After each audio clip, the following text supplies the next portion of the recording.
설 명절 연휴 밥상에서 지금 정치 얘기들 꽤 하셨을 거예요. 이번 여론조사가요. 23일, 24일 날 나왔던 리얼미터 여론조사가 지금 이 여론조사에서 나왔던 가장 대표적인 것은 문재인의 반기문 텃밭인 충청도에서도 1위 이거거든요. 문재인과 반기문 지지율 비교를 할 때 TK에서 정도 또 충청도권에서 반기문이 문재인보다 조금 더 앞서는 걸로 나왔던 여론조사가 있었는데 한 달 전까지만 예. 해도 그렇게 나왔던 거 아니에요? 예. 최근의 여론조사는 지금 충청도에서도 1위를 달리는 지금 리얼미터 조사가 그렇다는 것이고요. 충청권에서 문재인 28.3, 반기문 18.2 그리고 사실상 최근에 나온 여론조사들을 보면은 다자구도일 때는 거의 문재인이 반기문을 더블 스코어로 앞서는 그런 여론조사까지 나오고 있어요.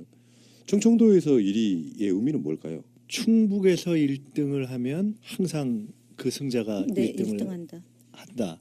충북 말고 지역적으로 또 다른 그런 지역이 인천 혹시 무슨 기억나세요? 네, 인천 부평구인가요? 네, 인천 예. 네. 예를 들어 이제 그런 거죠. 그렇게 해서 맨 마지막에 마음을 통상적으로 한쪽으로 딱 주지 않는 층이 그쪽으로 쏠리면 전반적인 부동층이라든가 중간층의 향배를 볼 수 있다 이런 건데 이번 조사 보면 몇 가지 좀 재밌는 특징들이 있죠. 예를 들어 문 대표의 경우에 충청과 50대 그 중에서도 50대 후반에서 이게 상승세를 가령 보인 거, 그 다음에 반 총장이 확실하게 빠지는 거, 추세가 더 선명해지는 거, 그 다음에 민주당 야권의 후보들이 누가 돼도 이렇게 뭐 이긴다고 나오는 이게 다 일정한 경향이 있는 건데 상대적으로 충청권 또는 50대 후반이 계층적으로도 그렇고 정치적 성향에 있어도 그렇고 신중하다고 봐야 될까요? 예. 어떻게 보면 그런 부분에 지금 선택이 이제는 조금 더 선명해지고 그게 어느 단계에 들어가기 시작하는 거 아닌가 네. 보여요. 그러니까 총선 결과를 놓고 평가할 때 지역 투표가 아니라 세대 투표로 이제 바뀌었다라는 게 당시의 평가였던 것 같아요. 그러니까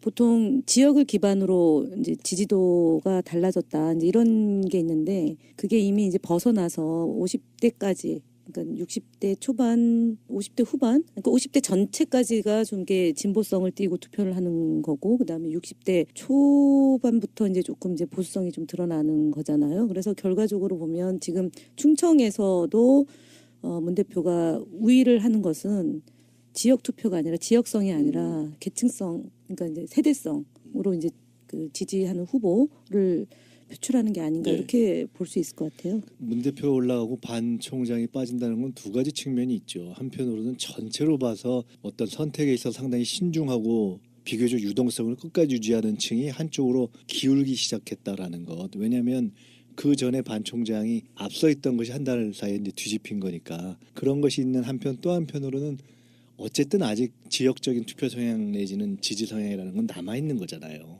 근데 거기서 가장 유력한 반 총장의 잠재적 지지 기반일 수 있는 부분이 무너진 빠졌다는 거니까. 것이기 때문에 그러면 과연 반 총장이 딴 데서 반등의 기회를 잡을 수 있을 것인가에 그러니까요. 대해서 이제 어렵다고 보여지는 그렇죠. 이 여론조사가 작년 말 갈림길이 그러니까 되는 거죠. 한 달 전에는 정반대였어. 숫자가 거의 비슷해요. 네. 한 달 전에는 반기문이 28.1, 문재인 19.1이었는데요. 한 달 후에 문재인 28.3, 반기문 18.2로 완전히 똑같은 숫자로 역전돼 있는 상태거든요. 같은 리얼미터 여론조사인 그러니까 상황인데 상당히 빠른 시간 내에 반에 대한 검증이 사실상 거의 끝나는 단계로 간 거라고 볼 수 있는 그러니까 거죠. 반기문 같은 사람들은 한국에 들어와서 최소한 충청권의 지지율은 정반대로 한 2배쯤 치고 올라갔어야 되는 상황에 빠져버린 거면 반기문 입장에서는 대선에 출마하기 위한 힘 자체가 거의 소멸되고 있는 상황이 받침대가 아니에요? 이제 빠지는 거죠. 예. 이게 그러면 반기문 지지했던 사람들이 문재인 지지로 돌아섰다는 말씀이신가요? 그렇게 보고 계시는 건가요? 일부는 그런 게 있겠죠. 황교안으로 일부 그게 이제 여러 가지로 네. 갈렸을 거예요. 빠진 아예 그러니까 이 선택에서 자기 선택의 어떤 표시를 안 하고 빠져버리는 경우도 있을 거고, 네. 그 다음에 황교안으로 나타나는 전통적 보수 쪽으로 가는 경우도 있을 거고, 안희정 또 뭐 일부, 예. 안희정도 일부 네. 있을 거고, 아니면 누가 됐건 하여간 야권 쪽으로 그냥 이건 도리 없나 보다 하고 빠지는 것도 이게 흔들리는 거겠죠. 근데 지금 문재인 대표가요.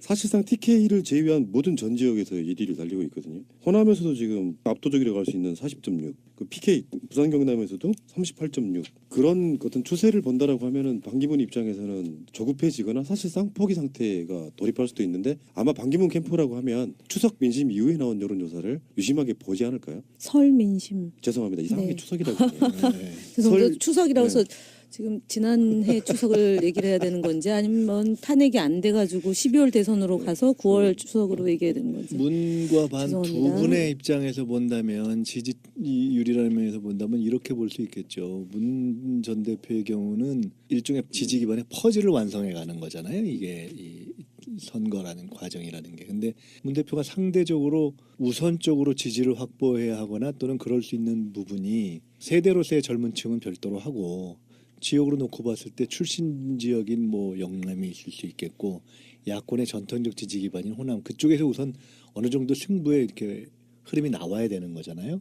근데 그 부분에 있어서 비교적 약세로 비춰졌던 호남 부분이 급속히 회복이 됐다는 것이 있고 그리고 거기에 중간층의 표심을 드러낸다고 볼 수 있는 충청권과 50대 후반이 올라왔다는 것은 전체적인 지지 기반에 있어서의 비교적 안정세로 넘어가는 그러네요. 퍼즐이 이렇게 조금 구축이 돼가는 단계로 들어갔다는 것을 보이고 그에 반해서 반은 자기에게 가장 강고한 지지 기반으로 남아야 하는 부분이 빠져서 이게 딱 지금 같이 맞물려서 돌아가는 거죠. 이게 새로운 지지층이라는 느낌은 뭐냐면은 문재인 자체가 갖고 있는 특성을 좋아하는 사람도 있겠지만 싫어하는 사람도 있을 수 있잖아요. 잘못 알고 있거나 잘 알고 있건 문재인이라고 하는 사람의 스타일을 그 사람들 입장에서 호감 별로 안 갔던 사람들이 찍으려고 준비를 하고 있던 반기문을 딱 보니까 문재인이 정말로 괜찮은 사람이라는 정말 꽝이야. 이제 거울 효과를 느낀 측면이 분명히 있다고 봐요.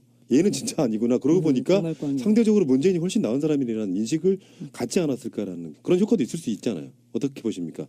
우리 친문의 핵심.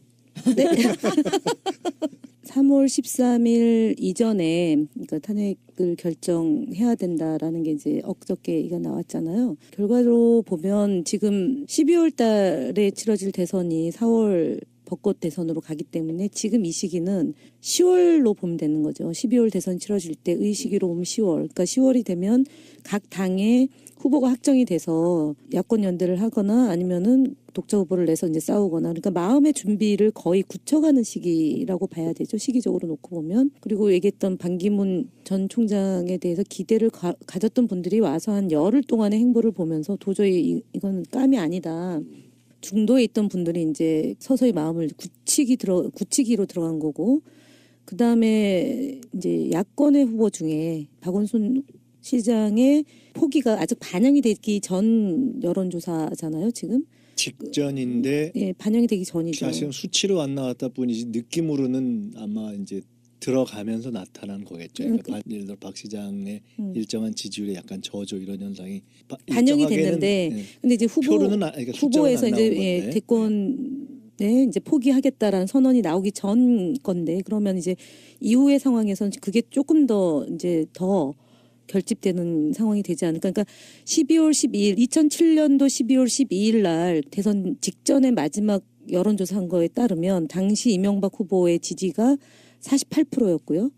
그리고 정동영 후보의 지지가 16%, 그리고 유해창 후보가 제 기억에는 한 10 정도 되는 거예요. 근데 그게 이제 나중에 결과치로 놓고 보면 정동영 후보 지지가 조금 높게 나온 거로 보여지는데 거의 이제 막판 결집력들 보면 지금 여론조사의 흐름하고 거의 비슷한 형상이 벌어지더라고요. 2007년에서 제가 지난번에도 얘기했지만 이번 대선은 지난 2007년도하고 좀 유사한 점이 있다.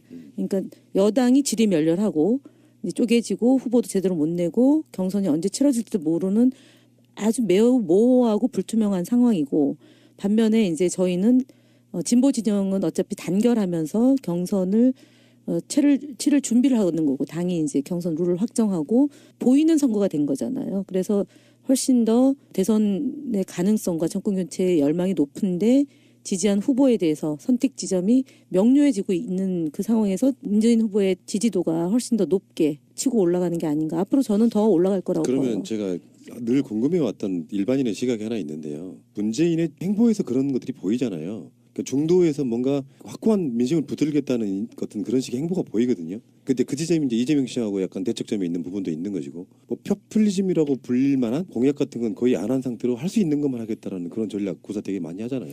진보적인 공약도 많이 있죠. 특히 이번에 그 군 복무 기간 단축 문제가 논란이 되고 있는 거죠. 그러니까 안보 분야에 대해서 이제 중도에 있는 분들이 불안하다, 여전히 불안하다라고 보고 또 진보 진영에 있는 분들은 조금 후퇴하는 거 아니냐라고 보기도 하는데 제가 볼 때는 어쨌든 경제와 안보 같아요. 이번 대선의 선택 지점은 후보를 선택할 때 또는 당을 선택할 때. 근데 이제 저희가 이제 문 후보가 공약이 1위 후보는 사실은 실현 가능한 것을 염두에 두고 갈 수밖에 없어요. 안 그러면 비난의 그 대상이 되잖아요. 뭐 돈의 문제, 재원을 어떻게 확보할 거냐 문제, 현실적으로 가능하느냐 문제 갖고도 이제 논란이 되는데 이번 1년 그 장기적으로 군 복무 기간을 단축하는 문제에 대해서 얘기했더니 보수 진영이나 중도층에서 굉장히 논란이 일었던 지점이죠. 근데 충청권은 정말 제가 항상 궁금한 게 충남이나 충북이나 굉장히 색깔론이 그 강하게 사람들한테 작용을 하는 지역이었던 그런 기억이 나요. 그러니까 강원도나 이런 쪽은 전방 뭐 부대나 이런 군인 가족이 많으니까 그럴 수도 있겠다 싶었는데 이 충북이 특히 심했어요. 이게 말씀들을 나눠보면.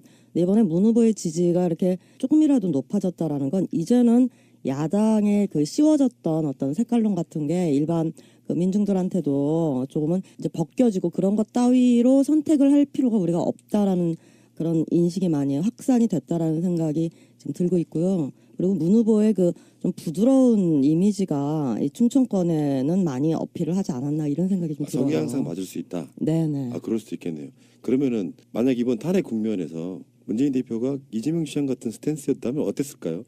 저는 충북에서 문 후보의 지지가 올라갔다는 얘기는 박근혜 대통령에 대한 실망. 그러니까 거기가 특히 유경수 여사 고향이고 향수가 깊은 곳이잖아요. 근데 이제 뽑은 박근혜 대통령이 국정을 운영 안 하고 우리가 직접 뽑지 않은 최순실이 권력을 행사했기 때문에 반사적으로 그러니까 그들에 대한 지지를 철회하면서 반대로 대선이 될 가능성이 높은 문재인 후보에 대한 안정감으로 이제 선회했다고 보고 그렇게 보는 게 맞는 거지. 지금 그 이재명 시장이 내세운 기본소득이나 아니면은 탄핵을 해야 된다라고 선명하게 주장했던 것을 문재인 후보가 했다면 이렇게 볼 수는 보는 문제는 아닌 것 같아요. 안 그랬기 때문에 올랐다 이렇게 보기 어렵다 이거죠. 네. 저는 뭐 그거랑은 시원하다 아니다. 후보가 이제 뭐 명료하게 주장을 폈다 안 폈다라는 거 때문에 문 후보에 대한 지지도가 높아지기보다는 가정을 한다는 네. 건 사실 조금 어려운 것 같아요. 어렵긴 한데 굳이 약간 위험을 무릅쓰고 생각해 본다면 저는 사실은 조금 더 그러니까 아까 그 질문으로 다시 돌아가면 아까 우리 저 푸른나무님이 질문을 끝까지 안 하셔서 사실은 그 마지막 질문이 뭐였는지 듣고 싶긴 한데 그 하셨던 말씀을 제 나름대로 생각해 본다면 굳이 따지자면 지금 민주당 후보들의 어떤 공약이나 정책이나 주장의 강도, 색깔 이런 정도로 본다면은 상대적으로 이재명, 박원순이 제일 강하고 그 다음에 문재인 그리고 이제 안희정, 김부겸 그러니까 논리적으로 그런 이게 느낌이 있죠. 현실성이 있냐 없냐에 따라 사람들의 느낌이 일단 그런 거예요. 일단 그것이 하나가 있고 그런데 그래서 아까 그 마지막에 질문을 뭘 하셨는지 제가 사실 좀 궁금한데 그것과 별도로 문재인 대표가 조금 더 뭐 강한 주장 또는 예를 들어 이재명 시장이 그 보였던 어떤 행보 이런 것을 했으면 그것이 중도층에 어떻게 영향을 미쳤겠느냐? 사실 저는 솔직히 얘기하면 그건 별로 영향 없었을 거라고 봐요. 이게 그러니까, 대부분이 1위 후보가 이 국면에서 누리고 있는 이점을 누리고 있는 것이기 때문에 그에 따른 미세한 이거에 따라서 중간층이 들어갔다 빠졌다 하지는 않을 것 같아요. 저는 오늘 주제가 이제 50대와 충청권 사실상 50대와 충청권이 저는 중도의 핵심이라고 보거든요. 그러니까 문재인의 중도 쪽 전략이 먹히었다는 증거가 아니냐라는 이야기를 해보고 싶었던 거예요. 사실은 그 저는 이게 기존의 50대, 그러니까 저희가 2010년도 지방선거 때의 50대와 지금 2010년, 2012년도의 50대와 2017년도의 50대는 좀 다르다. 그러니까 전 세대로 놓고 보면 4.19 유신 세대, 5.18 6.25항쟁, 그다음에 4.16 이렇게 큰 대한민국의 획을 긋는 사건들을 놓고 보면 지금 50대는 5.18 50대입니다. 5.18 세대예요. 대중적으로 민주주의를 주장했던 흐름들이기 때문에 이 50대가 50대 초반일 때와 50대 후반이 됐다고 해서 보수적으로 바뀌는 세대가 아니거든요. 그래서 저는 지금 이제 아까 얘기했던 지역성에서 세대성으로 갔다. 그러니까 50대까지 포함한 이 흐름이 결국 대한민국 이 50대가 60대가 되면 보수적으로 되느냐? 저는 아니라고 보거든요. 그다음에 이 60대가 돼서 70대가 됐을 때 이 사람이 보수적으로 되느냐? 아니고 이 50대는 기본적으로 우리 사회의 민주주의와 인권의 가치, 그다음에 남북 통일의 문제나 아니면은 경제적으로 좀 이렇게 복지, 분배의 문제에 대해서 좀 더 복지에 가야 된다라고 생각하는 이 흐름이 저는 이미 잡혔다라고 보는 거예요. 그래서 이분들이 이번 그 촛불을 경과하면서 정말 이게 나라냐, 그리고 국정 운영을 제대로 해야 할 사람한테 맡겨야지 나라가 도저히 불안해서 안 되겠다고 생각하는 이 흐름이 잡혔기 때문에 크게 이제 뭐 네. 조금 더 진보적인 공약을 내걸었다고 그쪽으로 쏠리거나 뭐 그러지는 않을 것 같아요. 물론 20대나 30대 초반에서 이제 이재명 시장을 좀 그 열광적으로 지지했던 그 흐름도 한편으로 봐야 되겠지만 50대는 저는 잡혀 있다, 이 흐름이. 네. 그렇게 저는 아, 그리고 보고 있습니다. 안 지사가 살림을 잘한 것도 한몫했다고 봐요. 충청도의 지지율이 그런 문재인 측면. 쪽으로 올라간 그러네요. 게. 예. 지금 민주당 후보들이 가져가고 있는 지지율은 제가 황금 분할이라고 보거든요. 다른 정당으로 뺏기지 않고 잘 모으고 있는 거잖아요. 뭐 호남권도 그렇고 그런 어떤 그 황금 분할 같은 느낌이 들어서 한번 드려본 말씀이고요. 2012년에 박근혜 후보가 당선이 될 때 그때 제일 우리가 심각하게 받아들였던 것 중에 하나가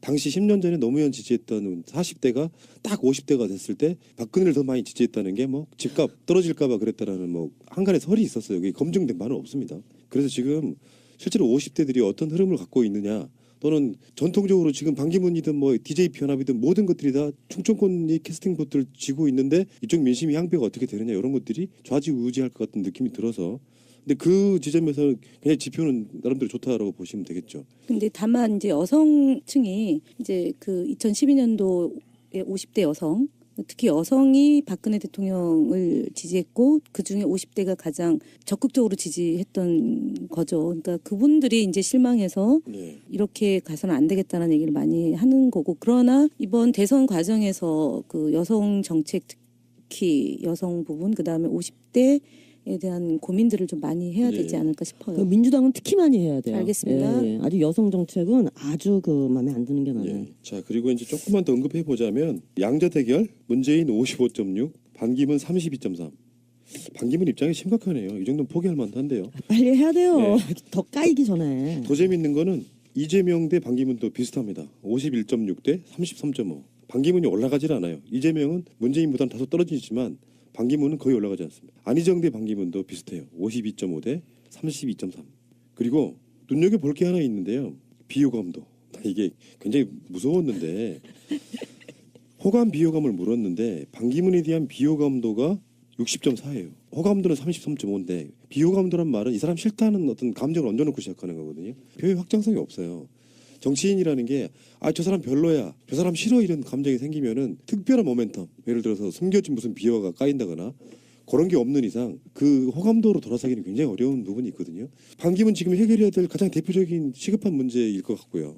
굉장히 어려운 작업이 될 것 같습니다. 설이 지나고 나서 조사가 이제 또 나오면서 이제 설 민심이 확인된다는 면과 그다음에 지금 저 헌재 소장께서 말씀하신 그런 시한을 놓고 보면 제대로 됐을 때 한 뭐 2달 이후에 이제 선거라는 걸 놓고 볼 때 이게 거의 이제 선거라는 게 어떤 면에서는 미세한 변수는 있지만은 결과가 결정되고 본 선거 전에 들어간다, 이런 얘기들 많이 하잖아요. 그런 마지막에 어떤 그 여론 내지 민심이 거의 이제 정리되는 큰 틀이 잡히는 단계로 이제 들어가는 최초의 단계 아니냐라는 이제 느낌을 가지고 있는데, 거기서 저희들이 쭉 추세를 이렇게 봐오면서 아까 가령 현재 1위 후보인 문 후보의 지지층의 퍼즐이 이렇게 구축이 되고 반은 쭉 빠진다라는 것이 흐름을 반영하는 것이 하나 있는가 하면, 저는 굉장히 재미있는 건데 현재 야권의 1, 2, 3위로 나타나고 있는 문, 뭐 이재명, 안희정 누가 해도 이긴다라고 나타나는 이번 조사가 이제 처음 나온 거 있잖아요. 이거는 흐름을 반영하는 것보다도 이후의 여론에 미칠 영향이 굉장히 큰 조사 결과라고 봐요. 그렇겠죠. 이거는 일종의 야권 지지층 내지는 정권 교체 희망층한테 자신감을 상당히 주는 조사가 될 거예요. 저건 이게 뭐 이 정도면 정말 확고하게 자신을 갖고 밀면 되겠구나. 그리고 그것이 다시 50대나 충청 등 이런 흔히 이야기하는 50대 후반 부동층에 또 영향을 미치는 그런 선순환의 고리로 들어갈 가능성이 상당히 높은 조사 결과 아닌가. 그러니까 반기문 전 총장의 비호감도는 아마 이명박근혜 두 대통령에 대한 비호감도를 합친 것 같습니다. 그러니까 그 퍼센테이지가. 그러니까 도저히 이거는 회복이 안 될 거고요. 그 다음에 앞서 제가 2007년도랑 동일하다고 하는 게 그때 지금 이제 여론 수치가 12월 12일 날 동일하게 나타나는 거거든요. 지금 이제 거의 우리 더불어민주당이 50이고 그다음에 이제 그 바른정당 그다음에 새누리당 뭐 당명도 바꾼다고 하는데 이 부분과 그다음에 통합하면 이게 한 25 정도 나오는 거잖아요. 근데 이게 완전히 무너진 거죠. 그러니까 소위 이제 보수 정권에 대한 지지도가 25%대가 20에서 25%대로 계속 유지가 되는 거는 거의 뭐 전무후무한 일이라고 보고 그다음에 이제 국민의당 지지도와 그다음에 정의당에 대한 지지도 이렇게 이제 지금 분포가 되는데 하여간 제가 볼 때는 지금 굳히기에서 국민들하고 지난주에도 얘기했지만 국민들에게 우리가 어떤 정책으로 다가가서 그 유능하게 국정을 운영할 수 있는지에 대한 고민 이제 이런 걸로 이제 좀 옮아가야 되는 시점인 것 같습니다. 선거라는 것은 사실상 다른 형태의 전쟁이잖아요. 그 전쟁에서 기세 싸움이라는 것이 굉장히 중요하고 사기 될 것 같다고 생각하는 지지층들은 굳히기 위해서라도 투표장에 나오고요. 이거 절대 안 되겠다 싶으면 사그라드는 2007년 이야기가 딱 그런 그렇죠. 이야기였던 네. 상황이고요. 네. 아직까지 지금 설 명절 지나고 있습니다만 아직까지 희망은 지금 계속 더 불타오르는 그런 느낌이라서 굉장히 기분 좋은 명절인 것 같고요. 다음 명절인 추석에는 바뀐 대통령이 있겠죠. 바뀐 대통령 이야기를 밥상에 올려볼 날을 기다려봅니다. 이제 빠지는 거죠. 예. 이게 그러면 반기문 지지했던 사람들이 문재인 지지로 돌아섰다는 말씀이신가요? 그렇게 보고 계시는 건가요? 일부는 그런 게 있겠죠. 황교안으로 일부 그게 이동한 이제 여러 거고요. 가지로 네. 갈렸을 거예요. 빠진 아예 그러니까 이 선택에서 자기 선택의 어떤 표시를 안 하고 빠져버리는 경우도 있을 거고, 네. 그 다음에 황교안으로 나타나는 전통적 보수 쪽으로 가는 경우도 있을 거고, 안희정 또 뭐 일부, 예. 안희정도 일부 네. 있을 거고, 아니면 누가 됐건 하여간 야권 쪽으로 그냥 이건 도리 없나 보다 하고 빠지는 것도 이게 흔들리는 거겠죠. 근데 지금 문재인 대표가요. 사실상 TK를 제외한 모든 전 지역에서 1위를 달리고 있거든요. 호남에서도 지금 압도적이라고 할 수 있는 40.6. 그 PK 부산 경남에서도 38.6. 그런 어떤 추세를 본다라고 하면은 반기문 입장에서는 조급해지거나 사실상 포기 상태가 돌입할 수도 있는데 아마 반기문 캠프라고 하면 추석 민심 이후에 나온 여론조사를 유심하게 보지 않을까요? 설 민심. 죄송합니다. 이상하게 네. 추석이라고 하네요. 네. 죄송합니다. 설- 추석이라고 해서 네.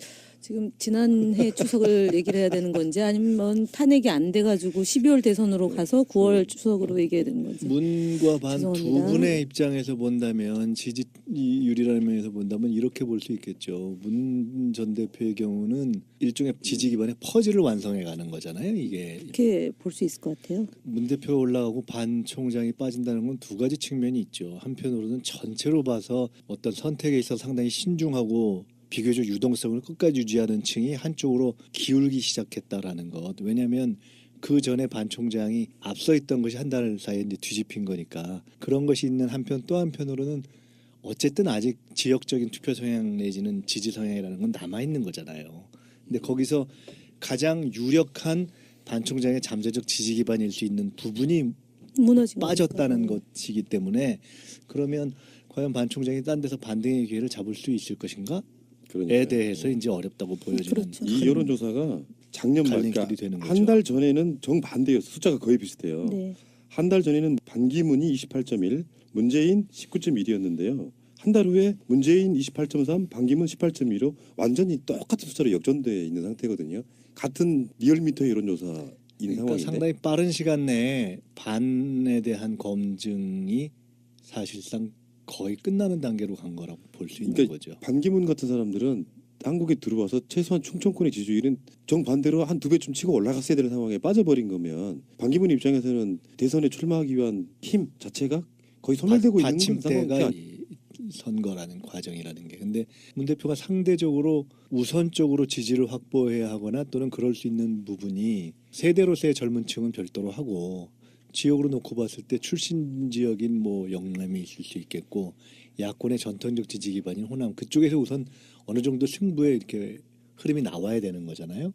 근데 그 부분에 있어서 비교적 약세로 비춰졌던 호남 부분이 급속히 회복이 됐다는 것이 있고 그리고 거기에 중간층의 표심을 드러낸다고 볼 수 있는 충청권과 50대 후반이 올라왔다는 것은 전체적인 지지 기반에 있어서의 비교적 안정세로 넘어가는 그러네요. 퍼즐이 이렇게 조금 구축이 돼가는 단계로 들어갔다는 것을 보이고 그에 반해서 반은 자기에게 가장 강고한 지지 기반으로 남아야 하는 부분이 빠져서 이게 딱 지금 같이 맞물려서 돌아가는 거죠. 이게 새로운 지지층이라는 느낌은 뭐냐면은 문재인 자체가 갖고 있는 특성을 좋아하는 사람도 있겠지만 싫어하는 사람도 있을 수 있잖아요. 잘못 알고 있건 잘 알고 있건 문재인이라고 하는 사람의 스타일을 그 사람들 입장에서 호감 별로 안 갔던 사람들이 찍으려고 준비를 하고 있던 반기문을 딱 보니까 문재인이 정말로 괜찮은 사람이라는 정말 꽝이야. 이제 거울 효과를 느낀 측면이 분명히 있다고 봐요.